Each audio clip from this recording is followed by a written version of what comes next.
Beautiful. All right, so I'm going to change this to the speaker. And I'm going to pin mine for right now. So, Guayo Mataru, Tatsita Rati Jatsi, Wandatandi, Inyumari Hute Ahetasta, Hindi, Inyumari, no, sorry. I'm really rusty on my introduction, but I'm trying at least. I said, hello, my friends. My Wyandotte name is Tatsita Rat, which means she puts beads in. My English name is Kim. I am the Cultural Preservation Officer here for Wyandotte Nation.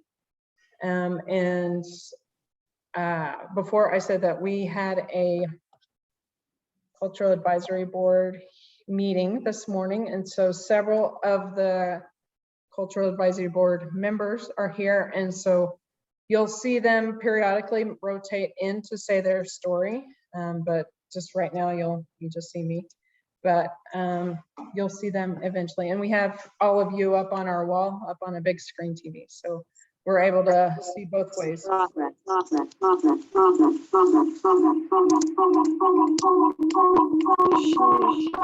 that me? Okay. I think, yeah, I think we got it. All right, so today we are doing our storytelling, traditional Wyandotte storytelling.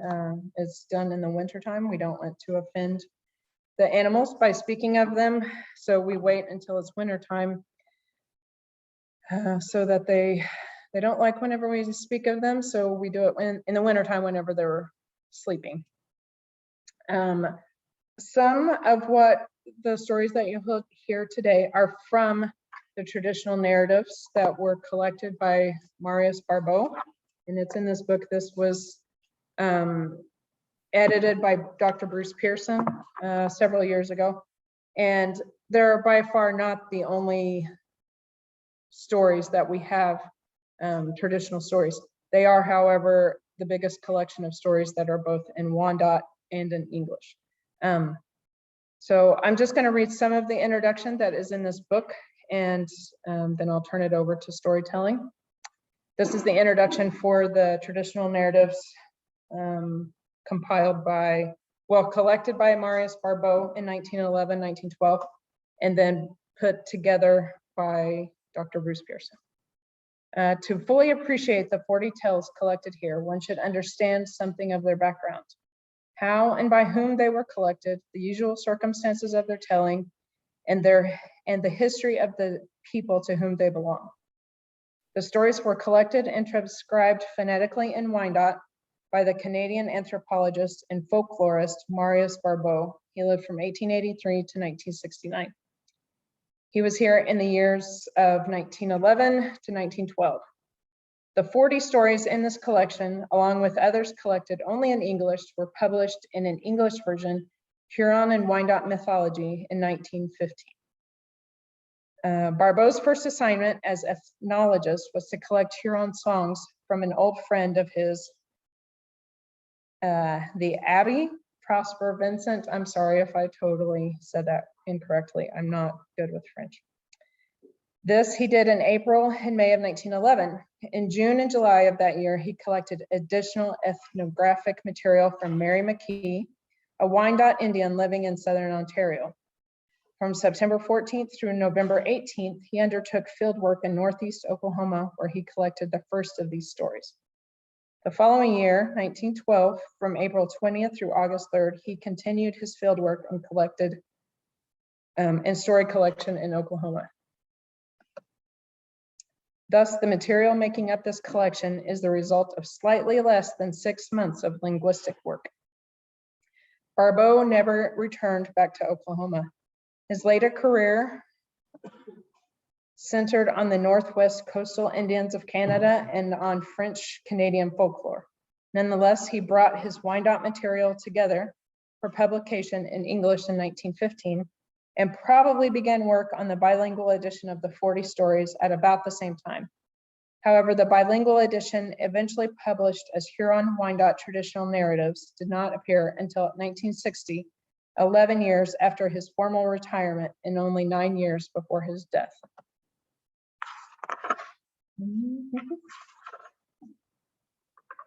The tradition behind the stories. Storytelling must surely be as old as language itself. Storytelling was the principal entertainment, especially on long winter evenings as family and friends gathered around a warm fire. The stories collected here reflect that tradition as preserved by elderly members of the Wyandotte community living in northeastern Oklahoma in the second decade of the 20th century. The oldest, Smith Nichols, was 83. They both represent an oral tradition they learned during their formative years between 1828 and the mid-1860s. So with that, I'm going to turn it over to the first storyteller, which is Daryl Wright, one of our elders, and he is on the Cultural Advisory Board. You ready? You want to come over here? Are you able, if you don't mind, or I can try to get my computer over there.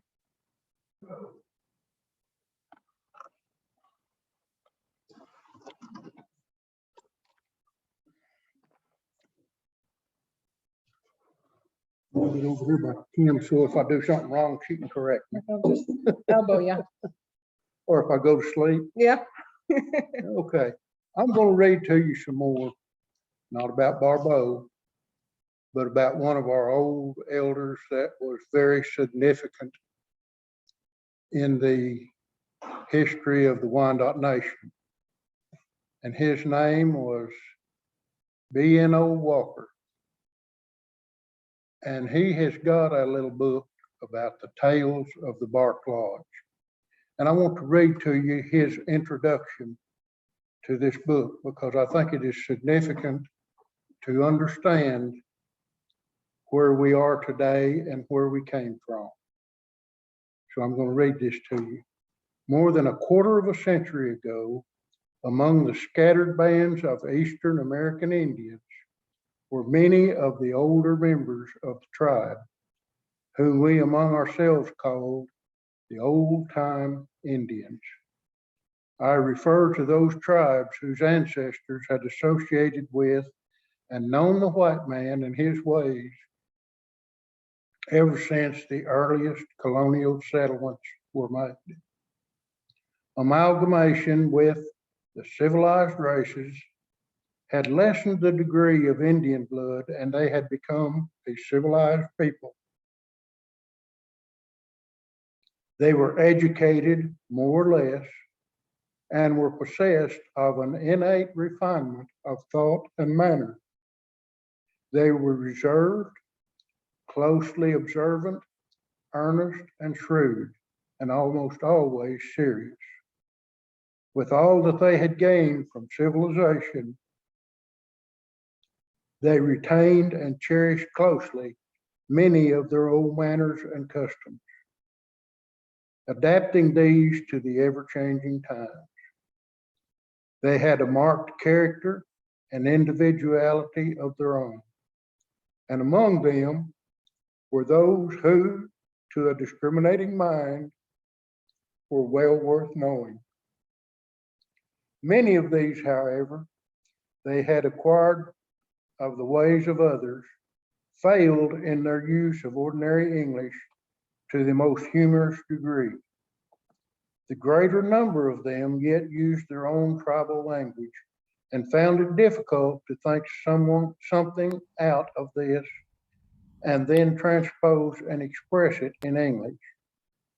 Yet in spite of the many perplexities, when the move to do so within the family or circle of intimates, the English language was often spoken to the exclusion of their own, and with all their natural earnestness and seriousness, they would drive straight ahead, paying no attention whatever to the strange and ludicrous quirks and terms they gave to English as they tried to speak it.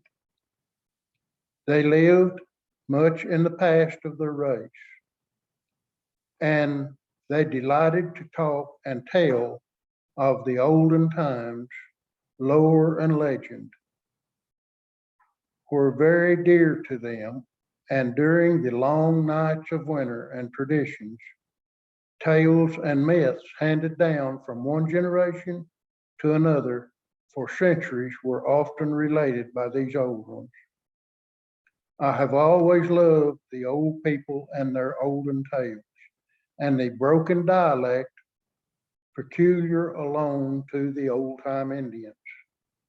I have attempted to give some of the old stories originally derived from the Lakes Regions tribe, since those have survived for unknown ages and have been told and retold so many generations, and since I and many of the friends I have known, found a certain enjoyment in hearing them related.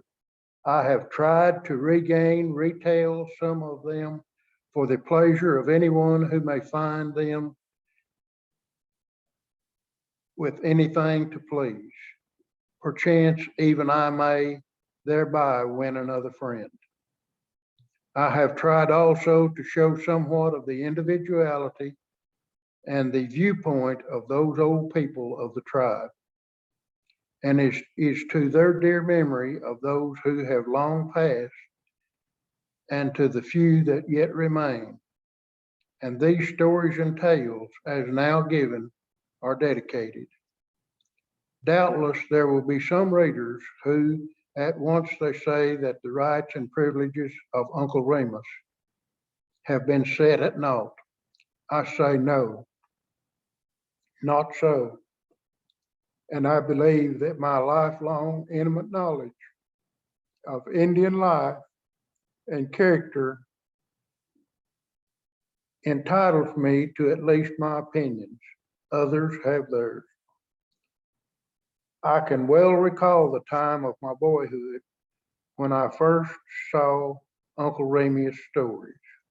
I was delighted with them because I found so much in them with which I had been familiar from the earliest childhood.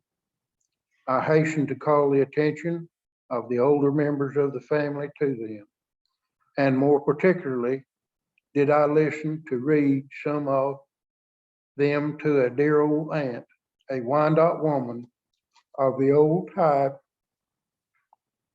who lived with us. Like myself, she was pleased with them, but once said, as many of the episodes were recognized, these are Indian stories, not white man, not black. I heartily agree with her. And while we both enjoyed them, we were just but indignant and became, so to speak, our title had been preempted. Later, when the discussion was taken up by the older and far wiser heads than mine, and when Professor Powell of the Smithsonian Institute stated that the stories exhibited more of Indian origin than of Negro, I was satisfied to my claim and have never since had a reason to doubt the fact of their Indian origin. That the origin of many of the episodes was purely Iroquoian, it is to my mind to clear and admit the doubt and or dispute. The Cherokee is an Iroquoian tribe, and it is also the Wyandotte and the Cherokees who were removed south at an early day in history of this country and became slaveholders. It can be doubted that much of their lore and many of their old tales and traditions were absorbed by the Negroes. The Wyandottes remained until later years with their kindred tribes in the north, where the same stories, legends, and tales and traditions had been preserved with perhaps slight variation among the several tribes. For centuries, yes, even centuries before, such things were dreamed of as the coming of either the white man or the black.